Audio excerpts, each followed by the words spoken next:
see this like in the common space where someone would do the silent treatment for whatever reason, or they really want his attention.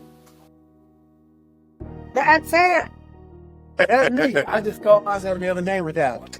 Yeah, I'm acting this way Yeah. because I want you to.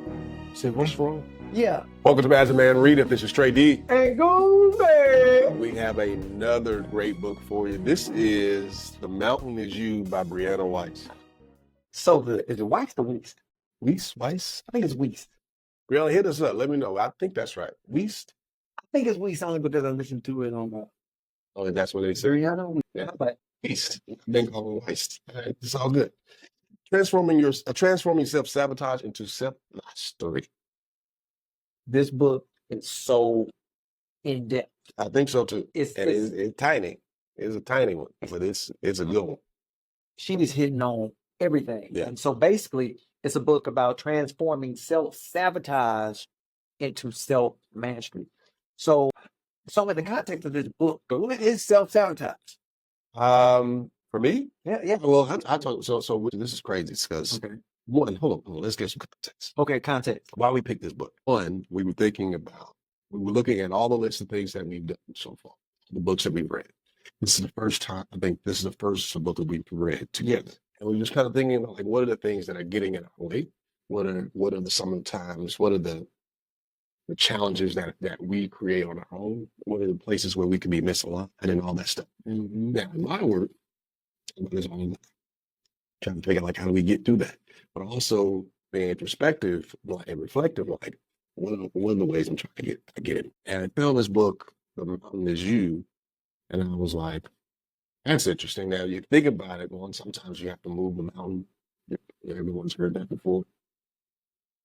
What Brianna said, sometimes the mountain that you need to move is get out of your own way. It's you sometimes. So I thought it would be a good book for us to start to go into, and as we are continuing to advance in our careers, make changes in all of the domains of our life. And I think it'll be good for y'all too. So that's why we're starting here with Brick. This is man.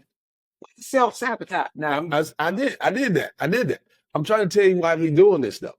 So number two, Context. all right, so context first. Now, self-sabotage. Self-sabotage, as we look at it, is basically, I'll say it in a scenario, right?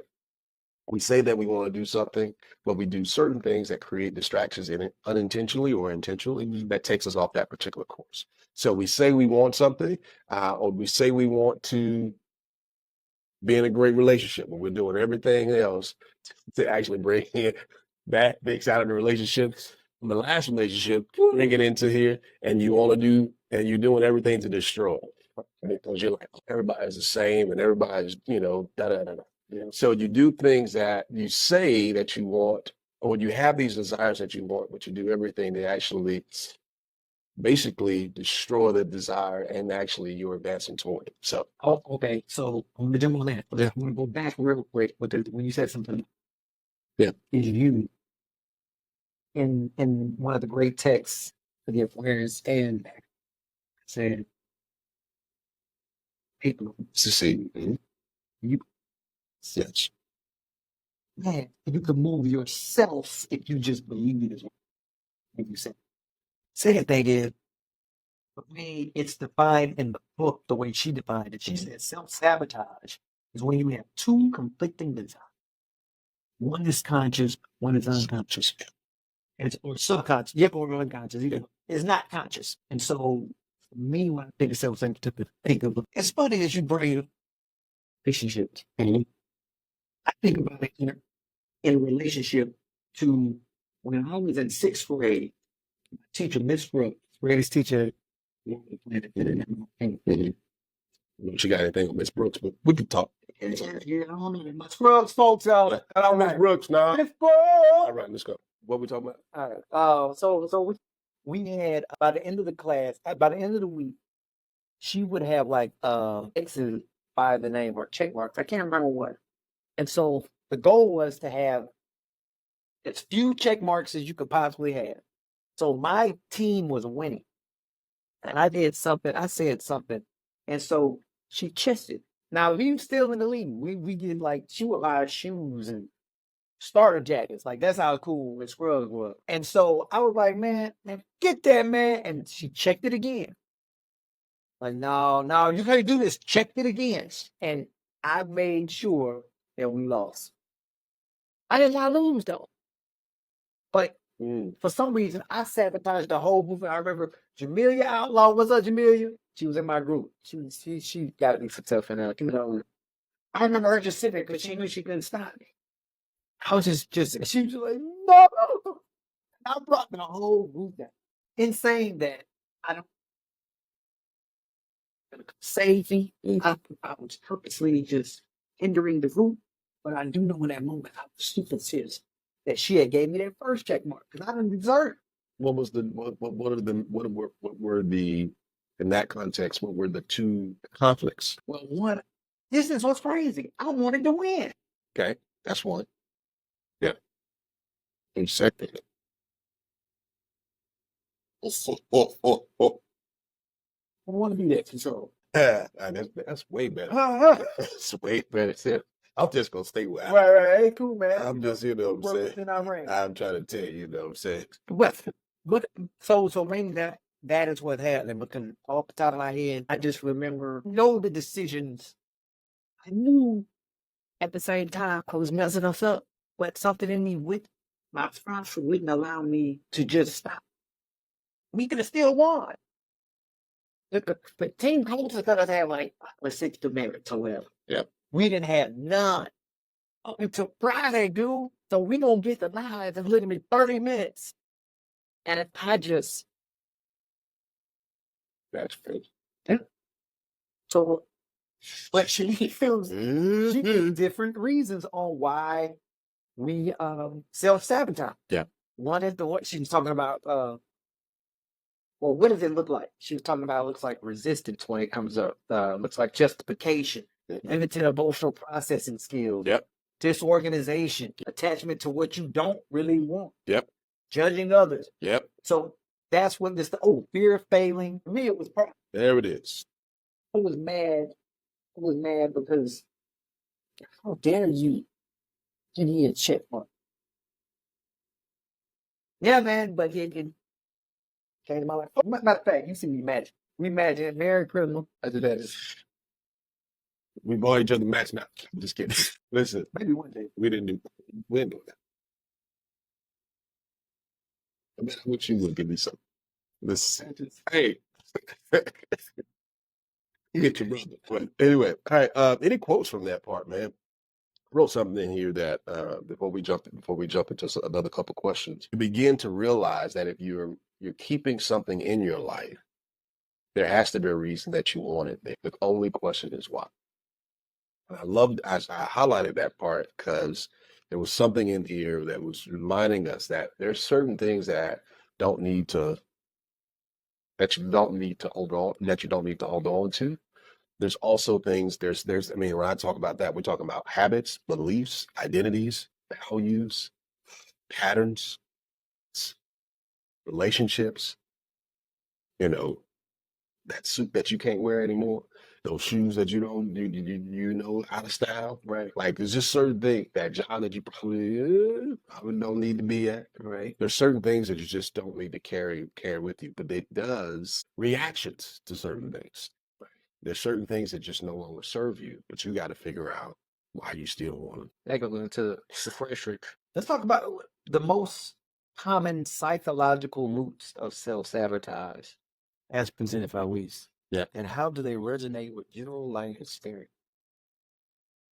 What are some of the most common psychological roots of self-sabotage presented by Ms. Wiest? And how do they resonate with general? Just, I mean, a lot of times it goes back to, for me, just thinking, listen to it. It's like the conflicting desires. Right. Don't send me no emails. Don't send me no emails. Or you want to, you can. But sometimes certain things that we want, when there's some resistance to getting it, we say we don't. Or whatever, for things that, right? So say you want, well, we brought up relationships also. So one of the things I would say, like you see this like in the common space, where someone to do the silent treatment or whatever reason, or they really want his attention. That's it. I just called my hair the other day with that. I was like, it's because, yeah, I'm acting this way. Yeah. Because I want you to, Say, what's wrong? yeah, Yeah. pay attention to it. So I'm going to ignore to not be ignored. And somebody, not just schools, I've done it as well. Yep. People are doing it on a regular basis, probably. And I think that's one of those. That's one of those speaking. You know, and you got to know, that's that fine line. When someone's like, leave me alone, maybe you should leave me alone. You know what I mean? That's what they're saying, Maybe. maybe. But at the same time, because I think about my daughter in that case, and like, Dad, I just run your arms and hug her. So I know we need this energy real quick. Mhm. But I do the same thing when somebody, no, don't. It's wondering what she does that. Man, they're trying to give me out. Oh, no. That's y'all. Yeah. No, I think but the other part of that is getting us to remember how we talked about before a loving response or a cry for help. Right. It's either one. Correct. So if and this I think here's the crazy thing. If everybody's starting to think about it like that, then you won't have to do it. So in that scenario of like doing the silent treatment, I'm ignoring to not be ignored. If someone understands like when he or she is ignoring, it's a cry for help, right? But you also have to realize what you're doing is a cry for help. So both parties need to realize when that stuff is happening, these are cries for help. These aren't. So let me just be that clear. You know, I'm doing it like I'm clear. Something's clearly up. Yep. Because I'm not, hey, you know, more so. It's like, and she's on there like,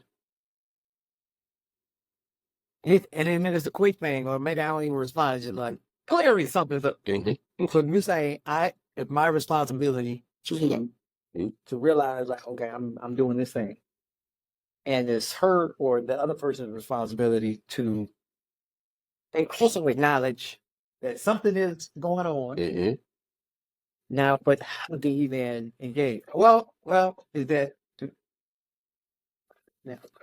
I don't know. Keep going. Wait, So she talks about upper limiting. She talks about uprooting. She talks about perfectionism. yes, She talks about limiting emotional processing, justification. yeah, I want to talk about that a little bit. yeah, Justification, disorganization, yep, attachment to what you really don't want, yep, judging of others, yep, pride, the guilt of succeeding. She talks about the fear of failure, downplaying, yep, being busy, uh-huh, creating unhealthy habits and yep, opinion of healthy habits, yep. spending time with the wrong people, worrying about irrational fears. Yeah. Yeah, she goes in like a list of them. Yeah. Not only does she go through their list, she then says how get out of that. Yeah. Get out of those things. That justification thing, everybody, I think a lot of folks need to pay attention to because, see, it's, Thank you. because you did. This is not a therapy session. Hey, let's start turning into one. Listen, no, but it's like you probably we get in that space where you did, and so you did, I did. You know what I'm saying? And many of folks have probably said we talked about this probably on other podcasts and other episodes, that you made me feel a certain way. What about make me feel nothing? Right. Unless you can point something. You can feel pain. Yeah. But if they only said something. Right. We know. But then at the same time, you listen to what's our boy? David Goggins, pain. What? Get your ass up. So, stay hard. Anyway, I got to go run later on today. But I think that justification piece is the other thing because it allows people to carry out and maintain a particular unhealthy behavior that is just as unrighteous because of someone else's behavior. I do that because you did that. It's Yeah, continue. which is very interesting because I'm still in a place where I'm starting to recognize that I'm saying this thing because I'm not taking responsibility for my own action. Mm. You did this thing and I let you get away with it. So when I do it, do not let me get away with it. That's what that turns into. And so instead of me just just owning up to the standard I want to live by. Now you may do your thing, but when it's up to me, I need to take responsibility. But this moment right now, Yeah. it happens so much Yeah. for me in my life. I'll leave a cup sitting somewhere. The cup will be there. She don't move the cup. So now, but then what I'll do is maybe there's something she's done that I ain't seen move. Well, you still left the mail over there. It's like I can do. I'm justifying why I'm doing the thing instead of just realizing. Put it up. You just illustrated a good scenario. We see this a lot. People will ignore the happening so that they can and the rebuttal is how they see what their side is, what's going to be. So they won't actually acknowledge that this is what's happening. Right. This is what happened. But there's like acknowledging this is what's happening right now, right? Right. Yeah, but you, right. So be careful of that. Emotional stacking is painful for a lot of folks. So Yeah, so we have to figure out if a different way get out of this self-sabotage cycle that we get ourselves in. Yep. And we'll talk about it next time. Yes, I will. Wait, no. Oh, my bad. Yeah, I'm thinking 15 minutes. Woo. All right, I can cut all that. I ain't worried about that part. All right, so. Yeah, you got your winter. All right, can you share, and I think I kind of already did, but maybe I have to do something that's more current. Okay. Time you called self-sabotage and how it affected you and your goal. Oh, man, I used to be sometimes really sleep, but so waiting till the last moment to do something, and at one point it was like, oh man, I write better at 1 o'clock in the morning. I used to say this. Really used to write. I thought some really gold came out. Maybe because it was cold, it was completely quiet. Started to get there. So between 1 and 3, pick up your. Turns out, I said that's like call. That's good. But do you want to sorry? yes. Man, I'm trying to go to sleep. Listen, I wear tracksuits now. You got time. Anyway, focus. So procrastination is a big deal. That's a lot of times self-sabotage. But you go to the root of what it was. It was the fear, not necessarily, it was a fear of failure, but also a fear of success. It was a fear of TT. Those are usually a lot of times if I was writing something, it was definitely like I'm writing a blog or something like that. I'm trying to get some content. Over here on this wall is like a whole bunch of content I'm trying to put out this year. But it's like getting that stuff out. I had a fear of it. And so the fear was the behind the self-sabotage. The conflicting desire was the desire to stay safe and also the desire. So that was a definitely experience. And I keep paying attention to that. So that's why I start doing Pomodoro all the time. I try to make sure that I'm like doing something. I block out my work time and then also rest. And then I also realize I have no say after we get something out. After we ship it, it's gonna be people that love it. It's gonna be people that hate it. It's gonna be people that are gonna be indifferent. It's gonna be people that are not even gonna see it. I just yeah. It's like if somebody could absolutely dub it. It's like, oh man, this is great. Let me record this and flip it and do their own. Right. Yes. No, well, I mean, I can jump on that thinking that I know how to improvise. So if I know how to do that, then I'm okay. Yeah. But the best improvisers are the best. Yeah. They plan. Yeah. When you get into a scene, that's how it turns into whatever it is, whether you're prepared, or Denzel Washington, or whatever that may be. I mean, with Pelicans, when training day, cry freedom, if you're doing Denzel, and you're always a step ahead of the audience in that case by being prepared and ready. And so I said, even now, even today, with this book, more preparation could have been done. I'm just being honest with myself. But at the same time, you still have to do the thing. The thing is, though, is to prepare I'm going to be preparing more often than not. Gotcha. And so, because I've been prepared, I mean, but I've learned that if I'm going to be great at the thing, I need to prepare more. Makes sense. Is you just have a cadre of if this then that in your head all the time. Like that's a great prepared. Like you prepared. That's what makes you prepared. Like Right. if this occurs, I'm gonna do this. If this occurs, I'm gonna do that. If that Exactly. occurs, I'm gonna do that. Yep. It says, how does Wiest link past traumas to present self-sabotaging behaviors? What are the implications of this connection? Yeah. What you got on that? How does Wiest link past traumas to present? I'll say that again. How does Wiest link I got you. How does we link past traumas to present self-sabotage behaviors, and what are the implications of this connection? So think. Well, the way she presented it early on, she said Carl Jung, when he was a kid, fell down for himself. Had like a concussion or something of that nature. That thing fell, and then, he's fainted or had a concussion, whatever. Somebody did. In his mind, at that age, he decided, it's we had to find go to school. So what happened was he started having fame specials. Now, y'all relate this to me. When I was 5 years old, I came up with brilliant thing. But I don't remember. Wait, that's how you got to get the cookies? I don't remember that. I gotta go. That's your get to your Man, you gotta use. because I don't even remember. And so now they were boys on you. I'm sorry. Oh, Paul. I practice hard to just. I'll forget something quick. Mm. You said what? Oh. That's So, good. That's good. but now I'm learning. Now I am remembering my likes. Yeah. Because I taught myself before. Yeah, you can't punish me for that.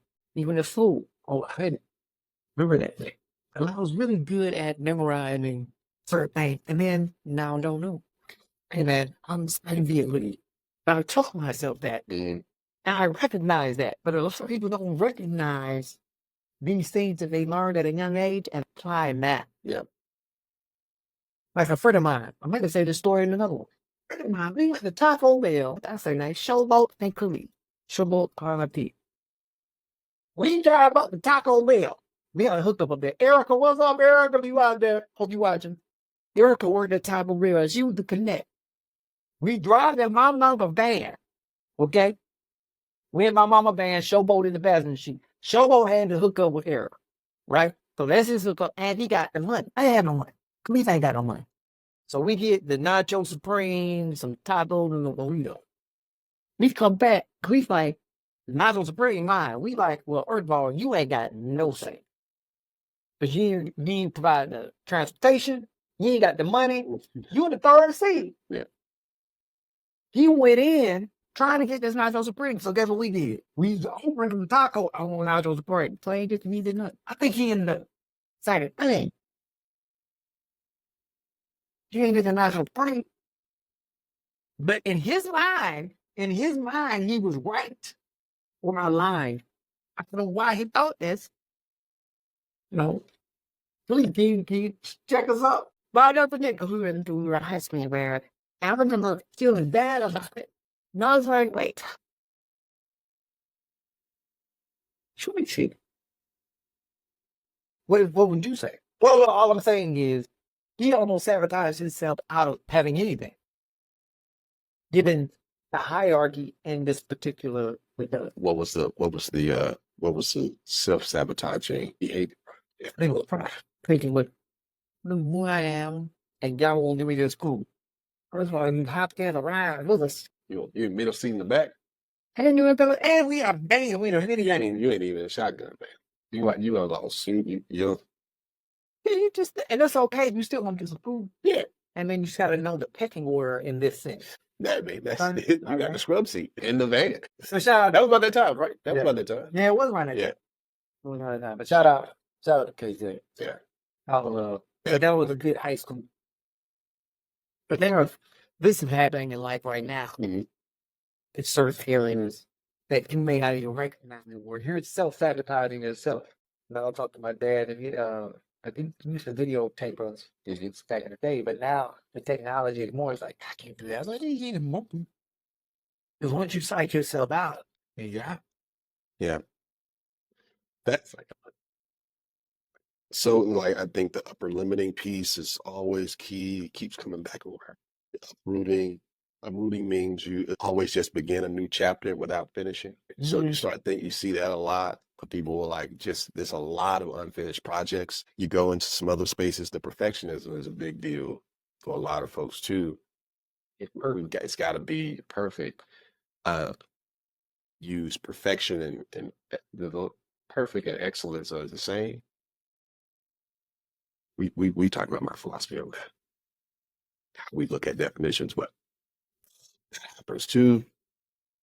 She says, "Don't worry about doing it well. Just do it." I don't agree with that part. I said, worry about doing it well. Don't worry about doing it. No, I'm sorry. Worry about doing it excellent. That's it. That's it. It doesn't. What perfection is now, people see it may be different, but most times people that are perfectionists, you do it well, your level of well is already higher than a whole bunch of folks. So, but yeah. Yeah. Another question that we got was, what strategies the book suggests for becoming aware of and acknowledging self-sabotaging patterns? Yeah. How effective do you think these strategies are? One of the first ones I saw was, but she talks a lot about being present, right? Trying to make sure that you know what's going on.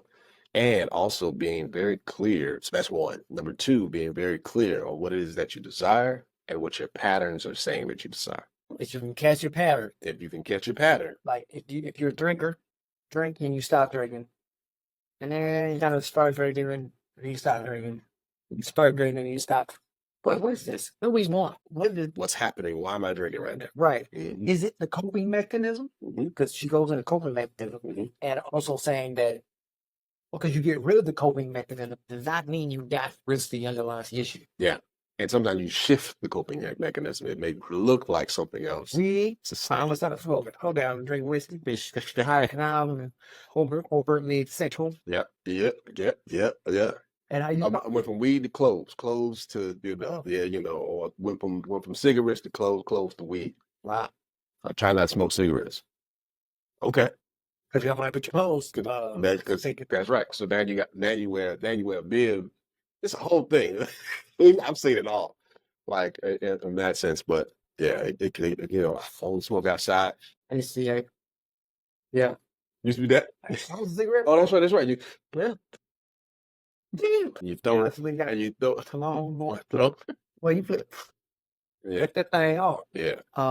But that pattern too was being a smoker for 2 years, at least 2, and attempting to break that pattern.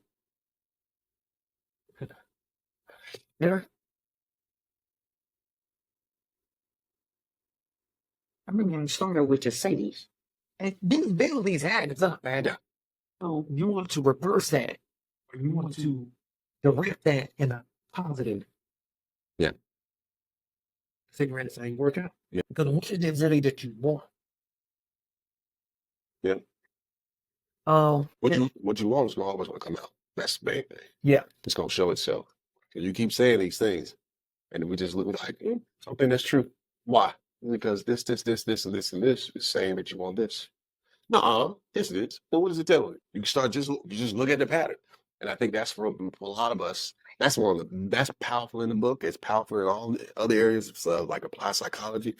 All the patterns will tell you what you want every time. Recognizing it, you're aware of it is huge. You could be aware of it, then you can make the adjustment. Absolutely. If you're unaware, it's like it's almost, excuse me, speaking English to someone for Chinese to someone who's Japanese, English to someone who's French, and they also the language. And it's like I don't understand.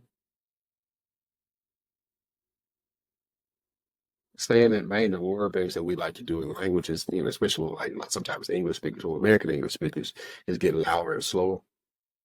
Right? Do you understand? So, but that does nothing when it comes down to actually getting you get to the purpose or actually getting your point. And so you do things, you may shout out, hey, I want this more, right? You may tell all of your people, this is what I want, right? You start to be a little bit more, you start doing that a lot more, but that doesn't necessarily mean that I'm still going to follow the pattern. John Dryden has a good quote. Dr. John Dryden has a quote. It says, "We first make our habits, then our habits make us." I love that. It just follow the pattern. Once you recognize it, follow the pattern and see what that pattern is getting you. If that pattern is not getting you to where you say to your desired result, you have an opportunity on that moment to change it, or at least recognize and start a new pattern at that moment. Right. So, for example, she talks about, hey, it's just negative emotions, but it's actually an emotion that catalyzes change. Because it's just so, it's giving you the energy to move in the direction you're trying to go. Let's hit the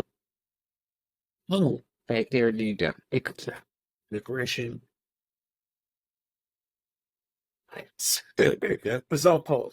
So if you know that you're getting angry about something, you can take that anger and transmute it to this thing that you want to do. Mm-hmm. So I'm gonna use this platform to say it's tiny, right? Like every single day. And doing that, need to really good, Adam, but really good speaker, and really good thinker. I thought through these ideas and can be living in the moment. Someone said to say that you can only be present. Wait, which I said progress can only happen in the present. progress can only happen in the present. And so if I'm thinking about my lines, if I'm thinking about what I'm going to say, I can't be present. I have to be present that has the progress. So I have to be prepared to be in that moment. It's good. If that makes sense. Yeah. So, yeah. I think we've run times to this episode. So Yeah, I think so. But I mean, one of the things that we'll do is continue. This is part one that we're going to do 2 parts on this particular book. I think you all will really enjoy. This is The Mountain Is You. Brianna Weist. Yeah. Summarize what we talked about. Yep. We're talking about self-sabotage, what it is, how Brianna Weist looks at it, and Let me tell you what I did. what you do. You said what it is. I was like, what it ain't, what it's going to be. What's up? What's up? And I went right there. I went right there. That's Money. yeah. I'm sorry. Go You were in ahead. the moment. I'm man. You were in the moment. You prepared. You heard that Old, word. old Atlanta, man. It's Ooh. going to stay right there. And she talks about triggers too. Anyway, so for the next episode, we'll talk about overcoming self-sabotage and self-man. And I'm good, man. Yes, man. Let's see y'all next time. Read the book.